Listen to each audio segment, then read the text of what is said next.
Welcome back to my channel, sports fans. Okay, this just out. I saw this first on Too Raw for Sports channel. Much respect to him. A lot of people are talking about this. And LeBron and JJ Redick are going to start a new podcast. Okay, before I even get into this and tell you what I commented on Too Raw for Sports channel, let me say this. This is why the NBA is garbage, right? Not just because LeBron is starting his own podcast, is because all these NBA players have podcasts. For what? The game is going down the drain. I think the Lakers versus the Golden State Warriors, that was like an all-time low for ratings. It was a joke this past Friday. They had, what was it, the selection show for the NCAA tournament. That got more views than the NBA, what was it, Sunday games. It just crushed it. Are we serious? These guys, instead of working on their fundamentals, their leaderships, their so-called skills, and playing defense, they rather make podcasts. I mean, how does the NBA even allow this? This should be banned. Your game is going down the drain, and your players that are making already tens of millions of dollars a year are concerned about getting a little bit of money on the podcast. I couldn't even imagine 80s and 90s players or 70s or 60s players having podcasts. I know it wasn't around back then, but these guys were more dedicated to the game that was coming up, working on their game and things like this. This is just embarrassing for the NBA, right? And, it started with Draymond Green. I'm not saying he had the first podcast as an NBA player, but he had been one of the biggest that was out rooting for LeBron, probably on a clutch payroll somehow. You got the whole ESPN on a clutch payroll, allegedly. Gilbert Arenas came out of nowhere on the clutch payroll, allegedly. All these type of guys, Shannon Sharp, Nick Wright, on the clutch payroll on TV or on podcasts, rooting for a 4-6 loser with only 2 statistical titles in 21 seasons. Why don't these people get it? And also JJ Redick on his podcast, rooting for LeBron, and we can almost say he's a clutch client, allegedly, right? We know Nick Wright is, right? So, well, I just don't get it. What do they get with this 4-6 loser? I mean, it's over. Well, I mean, you can watch my videos if you want me to annihilate LeBron. I do enough videos in this, but this is a comment that I left on Too Raw for Sports video. You are totally right, because LeBron is getting destroyed. First of all, let me say that, he went in on this, Too Raw for Sports, so you might want to go check that out. And I was agreeing with him about this whole thing. And I said, you are totally right, because LeBron is getting destroyed on social media, and even Gilbert Arenas, Shannon Sharp, and Nick Wright hasn't been able to stop it, right? We've been destroying LeBron, his whole legacy, his whole career. That's fake. We've been destroying this. And as much as they kick back and they try to talk bad about the 60s, 70s, 80s, and 90s, we've been destroying everything they said, basically by the numbers, right? Through the actual play and what really happened. And like I said before, I'm going to read the rest of this. All they can do at this point is basically lie. And these guys have been making millions of dollars for years now, about a decade, lying on behalf of a 4-6 loser, a meltdown artist, team jumper. And they're trying to get this guy, or tell us that this guy is one of the greatest of all time, top 5. Some people, they're saying 1, and I don't respect Rob Parker. Who is this? Chris Broussard or Stephen A. Smith, who puts this guy as number 2, a loser, with no proof that he's a top 5 player over Kareem, over Magic, over Russell, over Will. None of these guys. Yes, he's got more championships than Wilt, but statistical titles, he just blows LeBron out the water. And I always tell people, your statistical titles will show people how much you hustled on the floor at being great at a statistic, whether it was blocks, whether it was steals, whether it was points, whether it was rebounds. You was in a battle with your opponent and even sometimes your teammate to be the best the whole season at one in one of those categories. So let's move on. So LeBron in Clutch sees the money that Shannon is making on his channel and wants to get in on it. LeBron knows with his fame, even as a loser, that he can get 1 million views per show, right? Even though, cut it, even though I'm saying this, I'm not reading it, even though it's going to be 1 day a week, right? He's still going to get that 1 million views or better, right?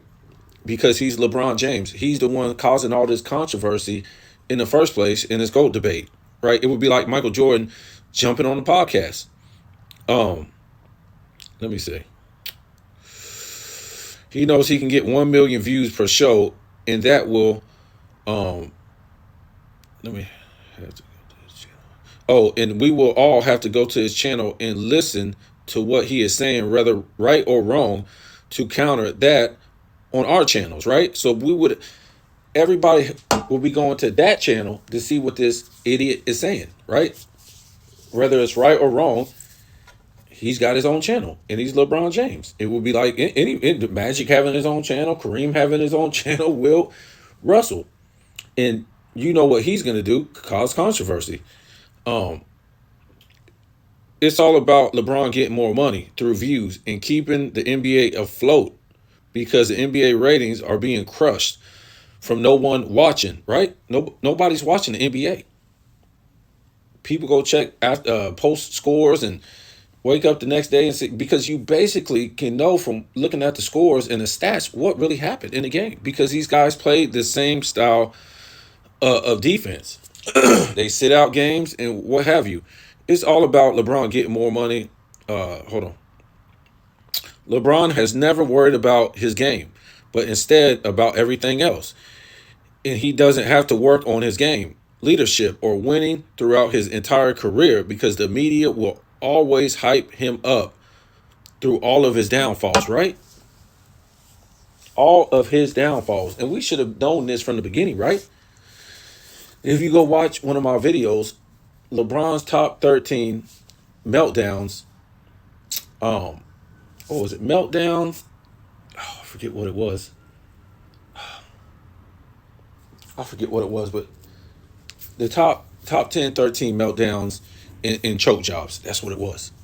So when he pretty much choked when he came into the NBA, if you watch my channel, because they will not talk about this, all the way until 2011, whether it was in the regular season, the playoffs, or the finals, he choked or melted down all those years.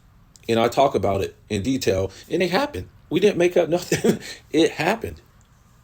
Okay, and he did it a lot of times throughout the rest of his career too, but he was the chosen one. He was the greatest player to come in the league since Michael Jordan. That's what they said. And they babied this guy. He was too young. He didn't have enough help. His opponents were better. That's all we heard. And that's fine. If your opponents was better, you didn't have any help and you was young. But what's up with your stats in those choke jobs and meltdowns? Your percentages, your turnovers per game. You shooting from the free throw line 71%, 63%, 69%, right? You're shooting like 30% from the three, 29% from the three, 32% from the three. Your field goal percentage, shooting under 40% in those games, shoot 40%, shoot 42%. Your plus minus is minus 12, minus 9, minus 2, in those important games that you lost. That you didn't have enough help. That you were too young. These type of things. What's up with those meltdowns? So the NBA, and going to Miami, you're disqualified. You could never be in the top 10, and you're going to play with a super team. The top 3 of the top 10 players in the league at the time, and then you added Ray Allen. And then they had a nerve to get this guy an MVP on that super team when he's playing with three of the top 10 players in the league. The guys that he's supposed to be battling against, he goes and plays with them. Don't tell me nothing about Kevin Garnett. Don't tell me nothing about Paul Pierce and Ray Allen. He won back-to-back MVPs on them dudes in '09 and 10. If they were so great, how did he win back-to-back MVPs on those three guys in '09, 2010, and he had the number one seed over that so-called super team? Okay, you break that super team up before they even formed. What did they do better than LeBron while he was by himself in Cleveland the first time with their teams? What did Kevin Garnett do in Minnesota? What did Paul Pierce do?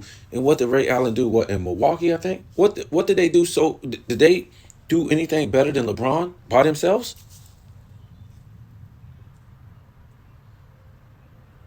So LeBron, he melted down to Howard. So you can't blame that on that super team, can you?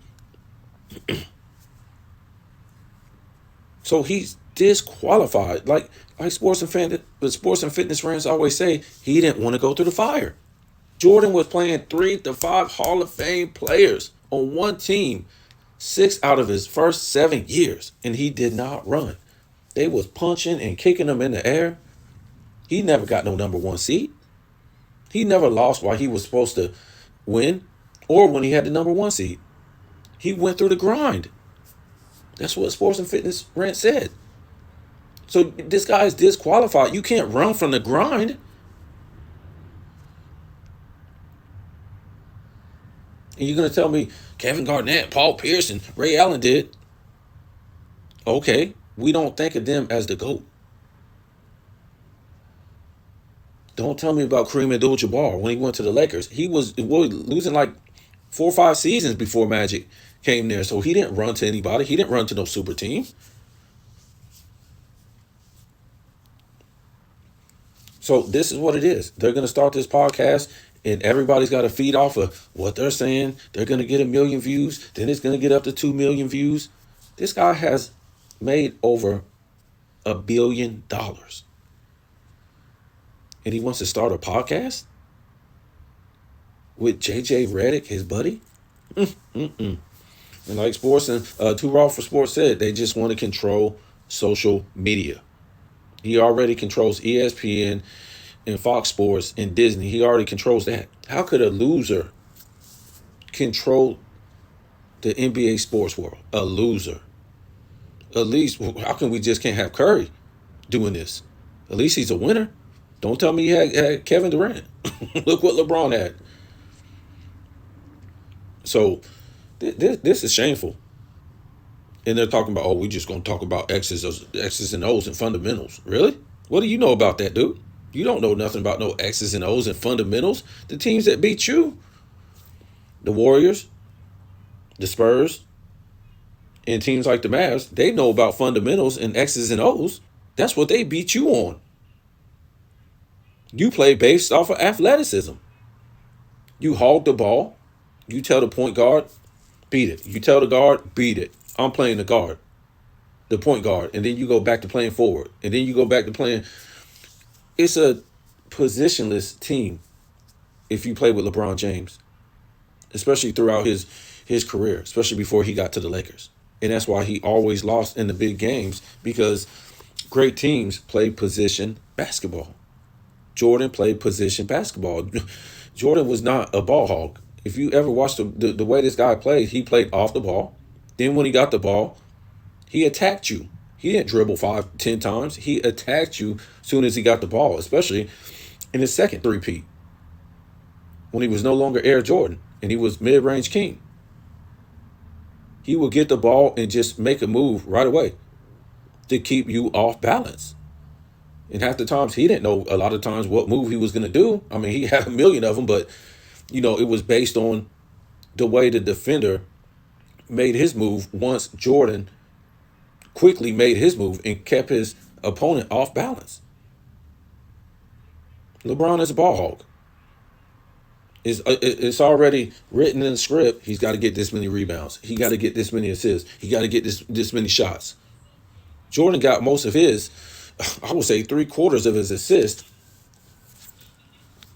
while he was making his moves to the basket. So you guys tell me what you think. Like I said, this is just crazy. These guys don't want to, work on their game to make the NBA better. They just want to talk. Like, go find something else to do. You want to take over the YouTube and social media platforms? We already talk about you enough because we don't have no choice, because that's what ESPN does. That's what Fox does. That's what all these big platforms do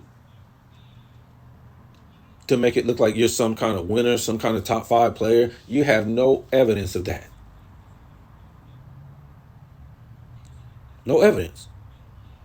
Except playing in a weak era from the 2000 early 2000s, and it just got weaker. So you guys tell me what you think, man. This is whew.